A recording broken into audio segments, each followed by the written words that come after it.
On a traité Napoléon de tyran et d'impérial coupeur de gorge.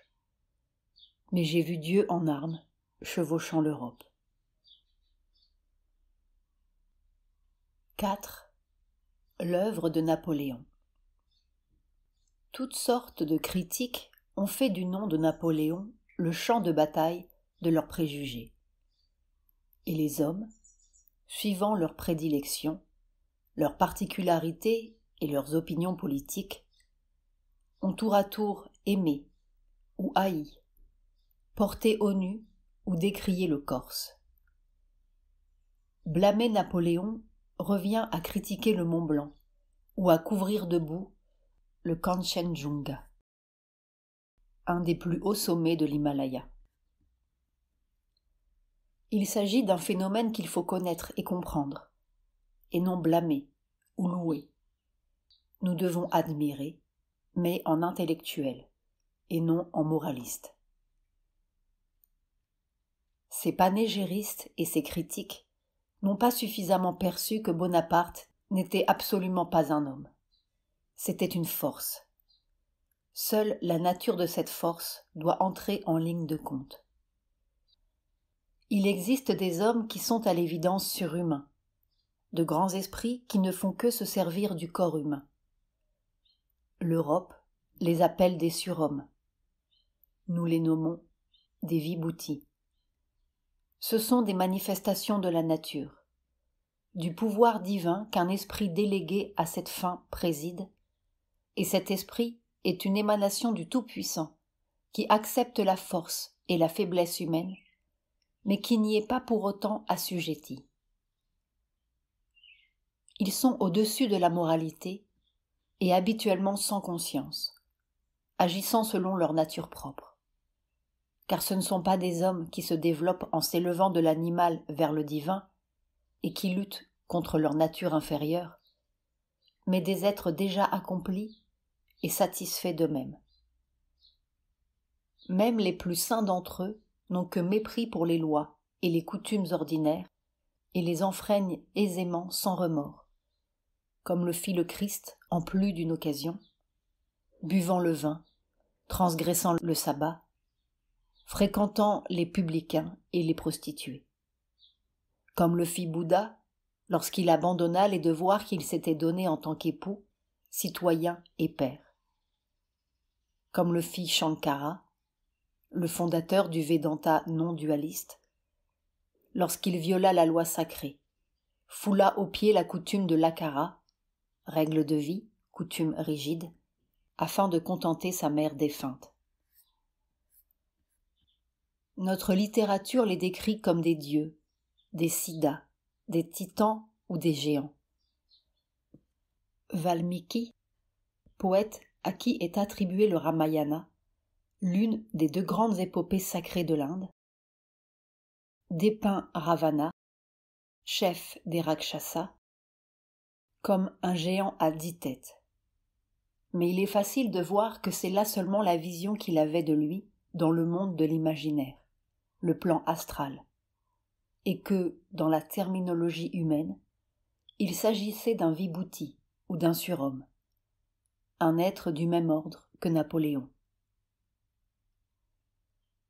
Le Rakshasa est l'individualiste suprême et méthodique qui croit que la vie est faite pour qu'il puisse s'accomplir et s'affirmer en toute liberté. Élément nécessaire à l'humanité, il est particulièrement utile dans les révolutions. En tant que type à l'état pur dans l'homme, il appartient généralement au passé. Il apparaît toujours mêlé à d'autres éléments. Mais Napoléon était un pur Rakshasa, colossal dans sa force et dans son accomplissement. Il vint au monde avec un formidable appétit de pouvoir et de possession. Et comme Ravana, il tenta d'engloutir la terre entière pour rassasier sa faim surnaturelle. Il faisait sien tout ce qui croisait sa route. Idées, hommes, femmes, renommée, honneur, armée, royaume, et usait sans scrupule de son droit de possession. Sa nature était son droit, son besoin, sa justification. Cette attitude peut se résumer en ces quelques mots. Les autres n'ont sans doute pas le droit de faire ces choses-là, mais moi, je suis Napoléon. Le Rakshasa n'est pas un altruiste. Si, en se donnant satisfaction, il peut satisfaire les autres, il est comblé. Mais n'en fait pas son mobile. S'il doit piétiner les autres pour avoir satisfaction, il le fait sans componction. N'est-il pas l'homme fort, le dirigeant efficace, le puissant? Le Rakshasa a le kama, désir. Il n'a aucun préma, amour. Napoléon ignorait ce qu'était l'amour. Il avait seulement la gentillesse qui va de pair avec la possession. Il aimait Joséphine parce qu'elle satisfaisait sa nature. La France parce qu'il la possédait. Sa mère parce qu'elle était sienne et lui convenait. Ses soldats parce qu'ils étaient nécessaires à sa gloire. Mais son amour n'allait pas au-delà du besoin qu'il avait d'eux. Il se satisfaisait, mais ne s'abandonnait nullement. Le Rakshasa terrasse tout ce qui s'oppose à lui et est insensible à l'étendue du carnage. Mais il n'est jamais cruel. Napoléon n'avait rien d'un Néron, mais il sacrifiait sans sourciller des armées entières comme autant d'holocaustes sur l'autel de sa gloire. Il fusilla Hofer. Héros national du Tyrol, il fut livré par trahison à des troupes italiennes qui le conduisirent à Mantoue, où Napoléon le fit fusiller, 1810, et assassina Enghien. Le duc d'Enghien servit dans l'armée des immigrés jusqu'en 1801. En 1804, Napoléon le fit enlever en Allemagne et, après un jugement sommaire, fusillé au château de Vincennes. Qu'y a-t-il donc chez le Rakshasa qui le rend nécessaire? Il est l'individualité. Il est la force. Il est la capacité. Il est le second pouvoir de Dieu. La colère, la puissance, l'impétuosité débordante, le courage arrogant, l'avalanche, le tonnerre. Il est le Balaram, c'est-à-dire Bama Rama ou Baladeva, frère de Krishna, et comme lui, incarnation de Vishnu. Habile à manier la massue, il rappelle par ses exploits l'Héraclès grec. Il est Jéhovah, il est Rudra. À ce titre, nous pouvons l'admirer et l'étudier. Mais, bien que trouvant satisfaction et plaisir personnel sur sa route, le vibhuti ne vient jamais pour sa satisfaction et son plaisir.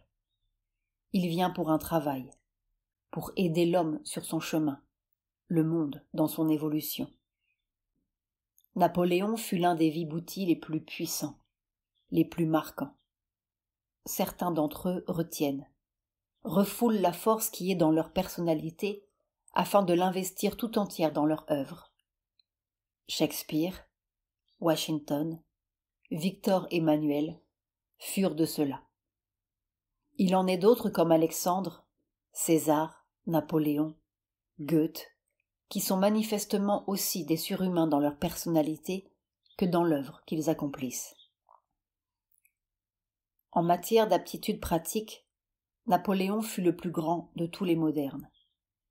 Par ses aptitudes, sinon par son caractère, il ressemble à Bhisma du Mahabharata. Héros du Mahabharata, célèbre pour ses vertus guerrières et sa grande sagesse. Le Mahabharata est l'un des 2 poèmes épiques de l'Inde, attribués au sage Vyasa, dont fait partie la Bhagavad Gita. Son sens de la guerre, de la politique, du gouvernement, de la législation, de la société est pareillement souverain irrésistible, conquérant, tout comme son maniement magistral des masses et sa capacité stupéfiante à se gorger de détails. Il avait le cerveau de fer que rien ne fatigue, la mémoire infaillible qui ne laisse rien s'égarer, la claire perspicacité qui met chaque chose à sa place avec une exactitude spontanée. C'était comme si un homme devait porter Caucase sur ses épaules, et sous ce fardeau, gagner de vitesse un train express, tout en notant et prévoyant chaque pas, sans jamais chanceler. Démontrer qu'un corps humain recèle en lui de quoi être capable d'un tel travail est en soi un service rendu à notre progrès, dont nous ne serons jamais assez reconnaissants à Napoléon. L'œuvre de Bonaparte fut tout aussi admirable. Il est vrai que pour une période, il priva la France de liberté. Mais la France, à ce moment-là, n'était pas mûre pour la liberté démocratique. Elle devait, pendant quelque temps, apprendre la discipline sous l'autorité du soldat de la Révolution. Il n'aurait pas pu faire le travail qu'il fit s'il avait été entravé par un Parlement français en effervescence, exultant dans les victoires, découragé dans les défaites. Il avait pour tâche d'organiser la Révolution française autant que la terre pouvait alors en supporter, et il devait le faire dans le court espace d'une durée de vie ordinaire. Il devait aussi sauver la Révolution. L'agression de la France contre l'Europe était une légitime défense nécessaire à la France, car l'Europe n'avait pas l'intention de tolérer la Révolution. Il lui fallait apprendre que la Révolution signifiait non l'anarchie, mais une réorganisation tellement plus puissante que l'ancienne, qu'un seul pays, ainsi réorganisé, pouvait conquérir l'Europe unie. Cette tâche, Napoléon l'accomplit avec efficacité. Il a été dit que sa politique étrangère fut un échec, parce qu'il laissa la France plus petite qu'il ne l'avait trouvée. C'est vrai. Mais Napoléon n'avait pas pour mission d'agrandir la France géographiquement. Il ne vint pas pour la France, mais pour l'humanité. Et même dans son échec, il servit Dieu et prépara l'avenir. L'équilibre de l'Europe devait être perturbé pour préparer de nouvelles combinaisons, et les opérations gigantesques de Napoléon le perturbèrent de manière fatale. Il éveilla l'esprit du nationalisme en Italie, en Allemagne, en Pologne, en même temps qu'il instaurait la tendance à former de grands empires.